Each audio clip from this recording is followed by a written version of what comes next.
और पटना के दानापुर के मनेर घाट पर गैस विस्फोट होने से 4 लोगों की मौत हो गई है, कई घायल हो गए हैं। घायलों को इलाज के लिए अस्पताल में भर्ती कराया गया है। नाव पर करीब 20 लोग सवार थे और घटना की सूचना मिलते ही पुलिस मौके पर पहुंचकर छानबीन में जुट गई। बताया जा रहा है कि नाव के जरिए अवैध बालू की खेप को एक जगह से दूसरी जगह पर पहुंचाया जा रहा था और इसी दौरान नाव पर गैस सिलेंडर से खाना भी बनाया जा रहा था। अचानक से गैस लीकेज होने के कारण बीच नदी में ही सिलेंडर ब्लास्ट हो गया। घटना में 4 लोगों की मौत की पुष्टि हुई है।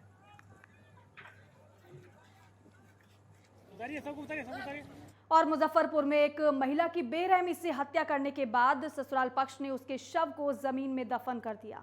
पुलिस ने जब जमीन खोदकर शव निकाला तो इलाके में हड़कंप मच गया। शव बाहर निकालने के बाद जांच पड़ताल कर पोस्टमार्टम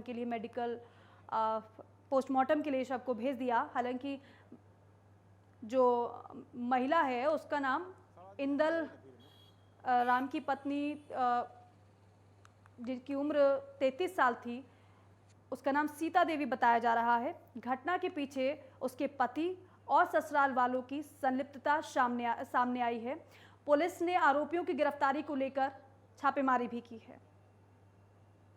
बिल्कुल मामला संज्ञान में आया है और प्रॉपर इन्वेस्टिगेशन के माध्यम से हम लोग जो इसके दोषी हैं उन तक पहुंचने का प्रयास कर रहे हैं। अनुसंधान के क्रम में कुछ फैक्ट हमारे सामने आए हैं। इस क्रम में यदि बात सामने आई है कि लोगों ने पंचायती के माध्यम से इसको सुलझाने का या इसके समाधान का प्रयास किया था।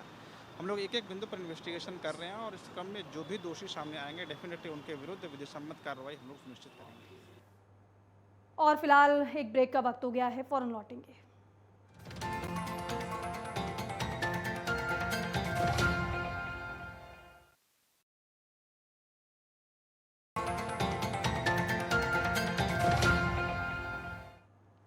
और वहीं रांची में 12 अगस्त को जनजातीय सहायक प्राध्यापकों को नियुक्ति पत्र सौंपे जाएंगे। राज्यपाल रमेश बैस सह कुलाधिपति प्राध्यापकों को नियुक्ति पत्र सौंपेंगे। रांची विश्वविद्यालय के सिंडिकेट की बैठक में शनिवार को यह निर्णय लिया गया। मुंडारी भाषा के सहायक प्राध्यापकों की नियुक्ति का मामला सिंडिकेट की बैठक में उठाया गया। 18 पदों पर नियुक्ति की अनुशंसा पर सिंडिकेट की बैठक में मोहर लगी। विश्वविद्यालय के कुलपति अजीत कुमार सिन्हा की अध्यक्षता में हुई बैठक में इस फैसले पर मोहर लगी। बैठक में यह तय किया गया कि 13 अगस्त को मुंडारी भाषा के प्राध्यापकों को नियुक्ति पत्र दिया जाएगा। उन्होंने बताया कि 12 अगस्त को से विश्वविद्यालय में साइबर पाठ्यक्रम की शुरुआत भी की जाएगी।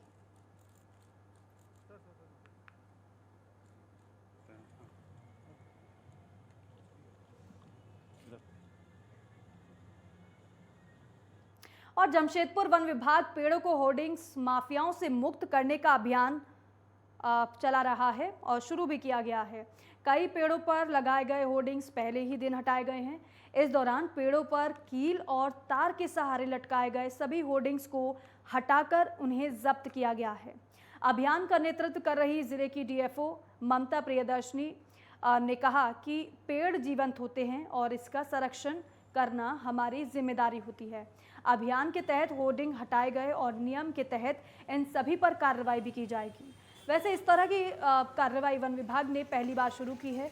अब देखना है कि डीएफओ का ये रुख कब तक प्रभावी रहेगा। के माध्यम से या जिस तरह से भी उसे हटा लिया जाए। लेकिन 6 तारीख को आज वन विभाग अभियान चला रहा है कि जहाँ जहाँ होर्डिंग्स नहीं हटाए गए हैं वहाँ हम खुद जाकर इन होर्डिंग्स को पेड़ों से हटाएंगे। साथ में इन होर्डिंग्स के जो भी जिनके द्वारा भी ये होर्डिंग लगाया गया है उनको नोटिस जारी किया जाएगा और उसमें फाइन की राशि लिखी जाएगी और इसे वसूला जाएगा। और आज़ादी के अमृत महोत्सव के तहत हर घर तिरंगा को लेकर 22 बटालियन के सीआरपीएफ जवानों ने बाइक रैली निकाली। सीआरपीएफ के 100 बाइकर्स अपने बाइक में तिरंगा हजारीबाग शहर का भ्रमण किया। अपनी बाइक पर तिरंगा लगाकर इन जवानों ने भ्रमण किया। जवान भारत माता की जय, सीआरपीएफ जिंदाबाद के नारे लगाते रहे। सीआरपीएफ जवान मनमोहन महतो ने कहा कि सीआरपीएफ देश की सुरक्षा में तत्पर है। प्रधानमंत्री नरेंद्र मोदी के इस आह्वान का सीआरपीएफ सम्मान करती है।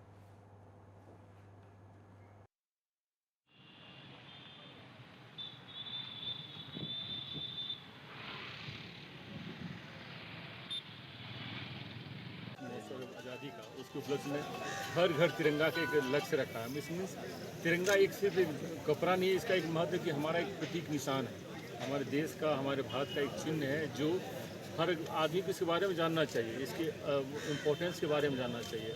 इसी मुहिम की तरफ हम तो हैं फौज वाले, हमें पता है, लेकिन सिविलियन उतना अवेयर नहीं होते हैं, तो उनको ये आदेश हुआ है या एक मार्गदर्शन दिया हुआ है सरकार तरफ से कि सबको इस बारे में बताया जाए। अब हर घर जाइए, हर स्कूल में जाइए, हर मोहल्ले में जाइए और लोगों को बताइए, उनको फ्लैग दीजिए ताकि उनको इस बारे में ज्ञान हो और इसकी महत्व को समझे।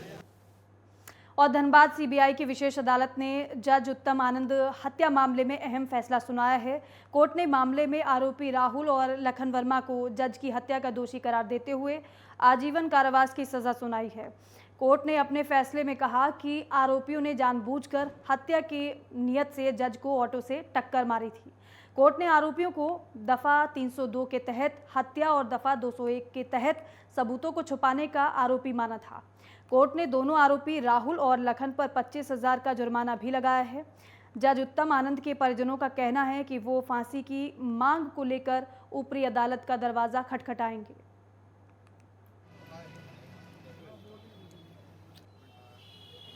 न्यायपालिका ने अपना पक्ष आजीवन कारावास दिया है टिल डेथ।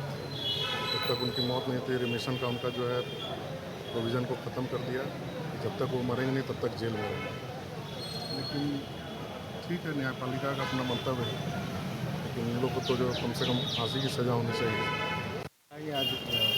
आज ये जो ST 206/2021 जिसमें लखन कुमार वर्मा और राहुल कुमार वर्मा एक्यूज थे, जिनको कन्विक्शन किया गया था 28/7 को, आज सेंटेंस पॉइंट पे मतलब क्वांटम ऑफ पनिशमेंट पे था, जिसमें ऑनरेबल कोर्ट ने इसे rarest of rare case as per Bachan Singh judgement और Pappu versus state of UP के केस में इसे रेयरेस्ट ऑफ रेयर में नहीं माना, तो इसे लाइफ इम्प्रिजनमेंट दिया है, rigorous life imprisonment till life.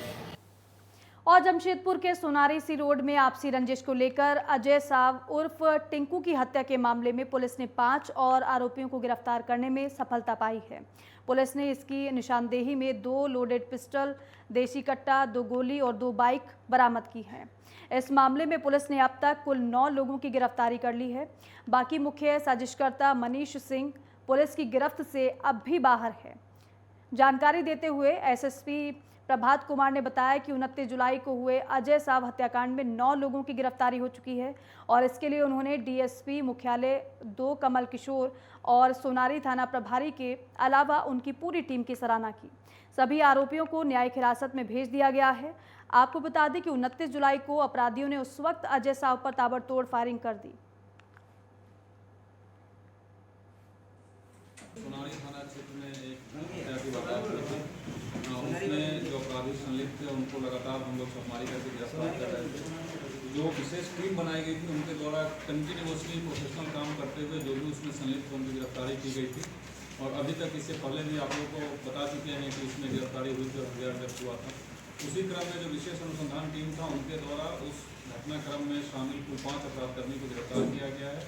इनके पास से अभी कुल 7.65 mm का 2 पिस्टल, .315 का 2 देसी कट्टा और अन्य कारतूस के साथ इन लोगों को गिरफ्तार किया गया है। घटना में यूज किया हुआ 2 बाइक को भी हम लोग जब्त किए हैं।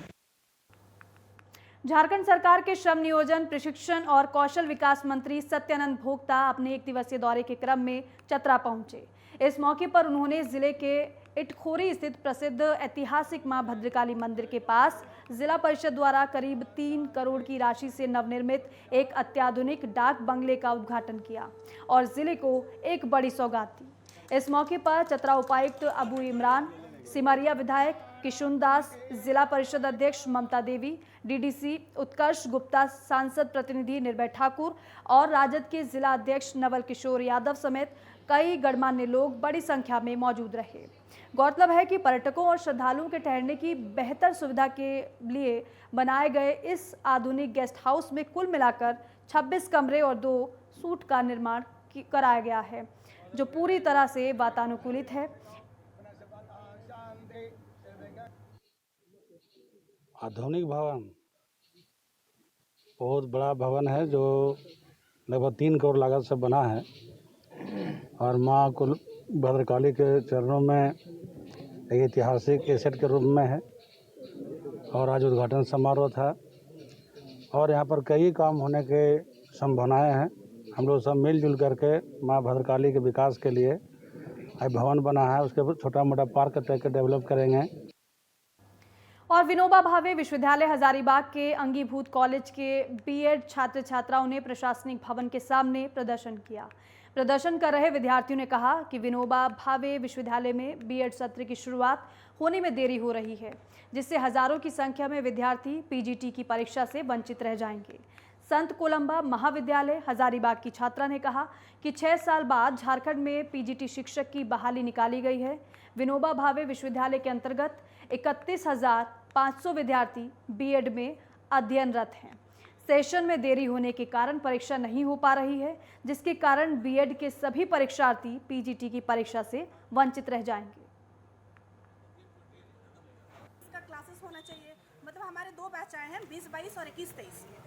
तो उन्होंने कहा है कि 10 अगस्त को आप लोग आइए, मीटिंग रखा जाएंगे, उसमें एक्सपर्ट्स भी आएंगे बीएड के, आप लोग भी रहिएगा और आप लोग के सामने। प्रोटेस्ट में कितने कॉलेज के छात्र मौजूद थे? प्रोटेस्ट में रिव्यू के अंडर में जितने भी बीएड कॉलेज के हैं तो 7-8 कॉलेज से आए हैं, जैसे कि सेंट कोलंबस कॉलेज हैं, फिर गिरिडीह कॉलेज से हैं, चतरा कॉलेज से हैं, जेजे कॉलेज जुमरीतलिया से भी हैं। सरकार पीजीटी परीक्षा को लेती है तो कितने बच्चों का भविष्य खराब होगा वर्तमान परिस्थिति में? वर्तमान परिस्थिति में देखेंगे तो 31,050 शायद वैकेंसीज हैं, तो उसमें उतने बच्चे मतलब जो इस बैच के हैं तो उनका अगर वो एलिजिबल नहीं होते हैं तो वो चूक जाएंगे। और हजारीबाग में विनोबा भावे विश्वविद्यालय के एमएड विभाग के शिक्षकों को 7 महीने से वेतन देरी से मिल रहा है, जिसके चलते शिक्षकों ने आज मौन रखकर प्रदर्शन किया। बताया जा रहा है कि पूर्व में कुलपति डॉक्टर रमेश सारण और विभाग के निर्देशक के माध्यम से हर महीने के अंत और शुरुआत होते ही सैलरी मिल जाती थी, लेकिन साल 2022 के जनवरी महीने से वेतन 15 दिनों के विलंब के बाद दिया जाता है। मामले को लेकर एक शिक्षक ने मौन धारण कर लिया और मौन धरने पर बैठी विनीता बांकुरा ने कहा कि वर्तमान निदेशक के तानाशाही रवैये के कारण वेतन मिलने में विलंब होता है। हम लोग सभी शिक्षक नियमित रूप से बच्चों की कक्षाएं लेते हैं और लेकिन फिर भी डायरेक्टर पहल नहीं करती हैं। और वही एमएड के डायरेक्टर डॉक्टर प्रणीता ने अपने ऊपर लगे आरोपों को निराधार बताया।